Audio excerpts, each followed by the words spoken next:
My sugar clinic നിങ്ങളെ പേടിപ്പിക്കുന്നുണ്ടോ? അത് കഴിക്കരുത്, ഇത് കഴിക്കരുത്. ദയവ് ചെയ്ത് മനസ്സിലാക്കണം. ഈ വീഡിയോയിൽ പറയുന്നത് പോലെ മൈ ഷുഗർ ക്ലിനിക്കിൽ നിന്ന് വന്ന് ഓരോന്ന് പറഞ്ഞ് പേടിപ്പിക്കുന്ന കുറേ ഡോക്ടർമാരും ഡയറ്റീഷ്യൻസും എന്ന് വിചാരിക്കില്ലേ.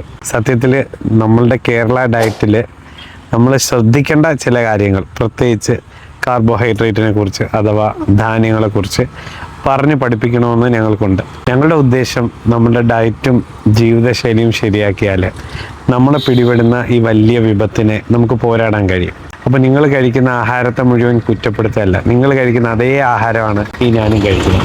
രാവിലത്തെ ദോശയും ഇഡ്ഡലിയും അപ്പവും പുട്ടും, ഉച്ചയ്ക്ക് ചോറും, വൈകുന്നേരവും ഇനി ചോറും അല്ലെങ്കിൽ അപ്പവും ഒക്കെ കഴിച്ചിട്ടാണ്. അല്ലാതെ പഞ്ചസാര കഴിക്കരുത്, ധാന്യങ്ങൾ കഴിക്കരുത്, മില്ലറ്റ്സ് കഴിക്കരുത് ഇങ്ങനെ പറഞ്ഞ് പേടിപ്പിച്ചാൽ ഞങ്ങൾ എന്ത് കഴിക്കും എന്ന് പറഞ്ഞ് വിഷമിക്കല്ലേ. നമ്മൾ വളരെ പോസിറ്റീവായിട്ട് ജീവിതം കൊണ്ടുപോവുക.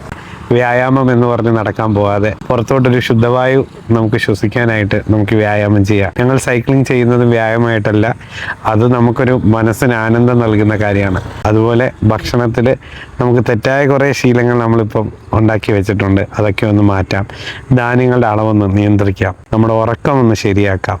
ഇത്രയും കാര്യങ്ങൾ ചെയ്താൽ നമ്മൾക്ക് ഈ പ്രമേഹത്തെയും ഫാറ്റി ലിവറിനെയൊക്കെ അതിജീവിക്കാൻ പറ്റും.